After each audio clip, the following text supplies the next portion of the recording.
ओम नमः शिवाय। शिव महापुराण कैलाश संहिता अध्याय 12 संन्यास विधि। स्कंद बोलिया, हे महाभाग वामदेव, તમે ખરેખર ધન્ય છો। તમે મોટા શિવભક્ત તેમજ શિવને જાણનાર લોકોમાં ઉત્તમ શિવભક્ત છો। તમને 3 લોકમાંથી કાંઈ પણ અવિદિત નથી, તો પણ લોક કલ્યાણની દ્રષ્ટિથી હું તમને કહું છું।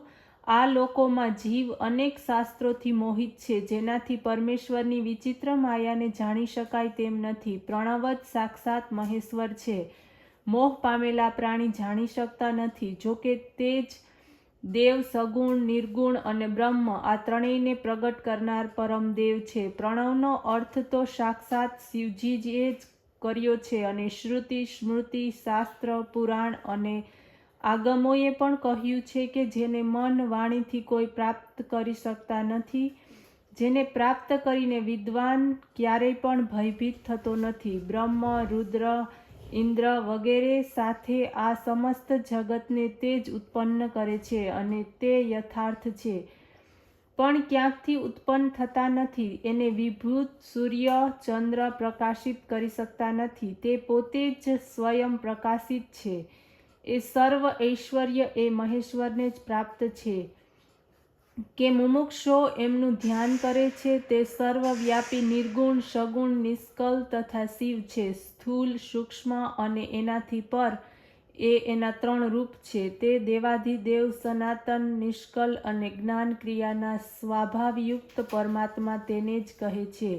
તે જ દેવ પંચક અને કલા પંચક પણ છે। એમનું મન સર્વદા શુદ્ધ સ્ફટિક મણિના જેવું પ્રસન્ન અને શીતળ હોય છે, જેના 5 મુખ, 10 ભુજા અને 15 નેત્ર છે, જે ઈશ્વર, દેવ, મુકુટયુક્ત પુરાતન પુરુષ અને અઘોર હૃદયી વામદેવ, ગૃહ્ય તથા પ્રકાશવાન છે। સદ્યપાદ, તન્મૂર્તિ, સાક્ષાત, સંપૂર્ણ, નિષ્કલ અને મૂર્તિ આ 6 પ્રકારના શરીર તેઓ ધારણ કરે છે। શબ્દની શક્તિઓથી સ્ફુરિત થાય છે અને હૃદયોમાં બિરાજમાન છે। પોતાની મનોન્મનની શક્તિથી વામ ભાગ જેનો વિભૂષિત થાય છે, મનવાદીથી જેના 6 પ્રકારના મંત્રો દ્વારા થાય છે, જે ઉપન્યાસ, માર્ગી, સમષ્ટિ, વ્યષ્ટિ ભાવવાળા, પ્રણવાત્મક અર્થવાળા છે।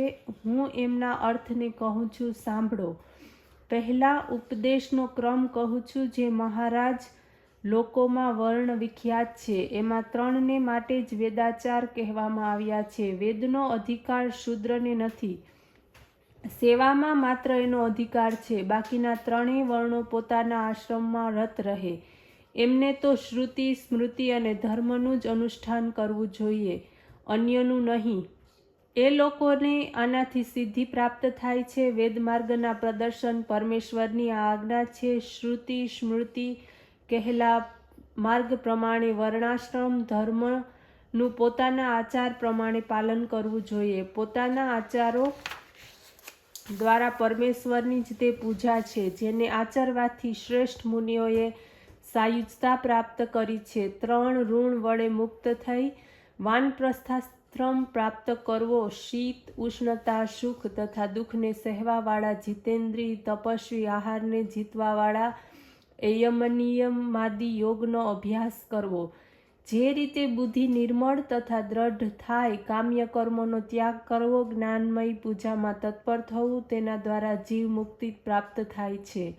આ જ્ઞાનમય પૂજાનો પ્રકાર તમને કહી સંભળાવું છું। સર્વશાસ્ત્રના અર્થના તત્વને જાણનારા, વેદાંતનો પાર પામેલા બુદ્ધિમાન આચાર્યની પાસે બુદ્ધિ સંપન્ન યતિએ જવું। બુદ્ધિમાને અનેક સાષ્ટાંગ દંડ વડે તથા પ્રણામ વડે તેમને સંતુષ્ટ કરવા। જે ગુરુ છે શિવ જ છે, જે શિવ છે તે જ ગુરુ છે, એવો મનમાં વિચાર કરવો। પોતાનો વિચાર ગુરુને નિવેદન કરવો। ગુરુની આજ્ઞા મેળવી 12 દિવસ પ્રયોવ્રત કરવું। શુક્લ પક્ષની ચોથ અથવા 10મીના દિવસે વિધિપૂર્વક સ્નાન કરી, પ્રાતઃકૃત્ય કરી શુદ્ધ થઈ વિધિપૂર્વક ગુરુને બોલાવી નાંદી શ્રાદ્ધ કરવું। આમ કરી બ્રાહ્મણોને ભોજન માટે નિમંત્રવા, બ્રાહ્મણોને પ્રણામ કરતા, બ્રાહ્મણોની ચરણની ધૂળ રૂપ મને પવિત્ર કરો એમ કહેતા સાષ્ટાંગ પ્રણામ કરવા, શિવના સન્મુખ પૂર્વમાં મુખ રાખી ઊભા રહેવું, તેમના ચરણમાં ધ્યાન કરવું, હાથને પવિત્ર કરતા શુદ્ધ થવું, નવીન યજ્ઞોપવિત ધારણ કરવું, આસન પર બેસી 3 પ્રાણાયામ કરવા, તિથિ વગેરે સાંભળવા, મારા સંન્યાસના અંગરૂપ જે વૈશ્વ દેવાધિ છે તે ક્રમ વડે પૂર્વોક્ત દેવ શ્રાદ્ધ વગેરે ભેદ વડે માતા મહ પર્યત પ્રાવણ શ્રાદ્ધ આપની આજ્ઞા વડે વિધિ પ્રમાણે કરીશ એમ સંકલ્પ કરવો, બ્રાહ્મણોનું વરણ કરવું, યત પાદ પદ મન સ્મરણાત એ શ્લોકનો પાઠ કરી સદાશિવનું હૃદય કમળના મધ્ય ભાગમાં ધ્યાન કરવું, બ્રાહ્મણને નમસ્કાર કરી પોતાની શક્તિ પ્રમાણે દક્ષિણા આપી ક્ષમાપન કરવું, તેઓને વિદાય કરવા, પિંડ આપ્યા પછી ગોગ્રાસ આપ્યા, જળ છોડી દેવું,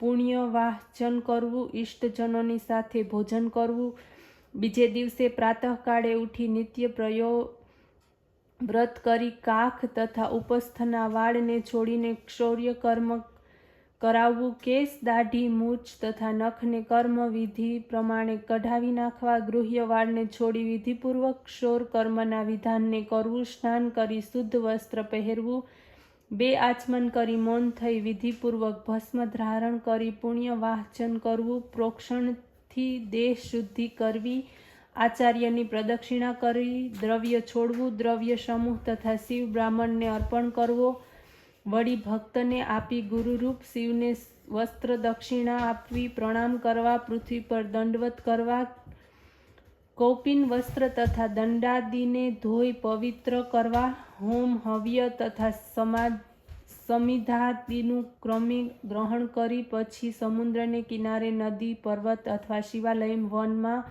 ગૌશાળા આદિ ઉત્તમ સ્થાન વિશે જઈ આચમન કરી માનવ જપ રૂપ મંજરી કરવી, બ્રહ્મ મંત્ર તથા ઓમકાર સહિત નવો બ્રાહ્મણ એમ કહી 3 વખત જપ કરવા, અગ્નિ મીંડે પુરોહિતમ આ મંત્રનો ઉચ્ચાર કરવો, મહાવ્રત મિતિ તથા અગ્નિદેવ નિર્વાનામવમ તથા સામાન્યનાય ઈશેડ તવો જેતવા અગ્ન આયા હિવિંત્યે શન્નો દેવીરમિષ્ઠે મયરત સજતુભન લગનો ઉચ્ચાર કરવો, 5 સંવત્સર મય સમાન્યનાય કહ્યો છે, પછી હું શિક્ષા કહીશ એમ કહી વૃદ્ધિરાદેવેશુ આ સૂત્ર કહેવું, પછી અર્થાતો ધર્મ જિજ્ઞાસા આ સૂત્રનો ઉચ્ચાર કરવી, અથાતો બ્રહ્મ જિજ્ઞાસા આ બ્રહ્મસૂત્રનો અથવા કેવળ વેદના જ ઉચ્ચાર કરી જપ કરવો, બ્રહ્મા ઇન્દ્ર સોમ સૂર્ય પ્રજાપતિ આત્મા અંતરાત્મા જ્ઞાનાત્મા પરમાત્મા આ સર્વના પહેલા ઓમકાર તથા પાછળ નમઃ લગાડી ચતુર્થી વિભક્તિયુક્ત ઉચ્ચાર કરી 1 મુઠ્ઠી સાથવો લેવો, તેને ભક્ષણ કરી ઓમકાર સહિત 2 વાર આચમન કરવું, વક્ષ્યમાણ મંત્રો વડે નાભીનો સ્પર્શ કરવો, તેમાં મંત્રમાં પ્રથમ ઓમકાર તથા અંતે નમઃ લગાડવો, આત્મા અંતરાત્મા તથા જ્ઞાનાત્મા રૂપ પોતાના આત્માનો તથા પ્રજાપતિનો ઉચ્ચાર કરી સ્વાહા અંતમાં લગાડી જાપ કરવો, પછી દૂધ ઘી અને દહીં જુદા જુદા 3 વાર ઓમકાર ભણી ચાટી જવા, જે વાર આચમન કરવું, પુનર તરફ મુખ કરી દ્રઢ ચિત્તવાળા થઈ આસન પર બેસવું તથા 3 વાર પ્રાણાયામ કરવા. ઓમ નમઃ શિવાય.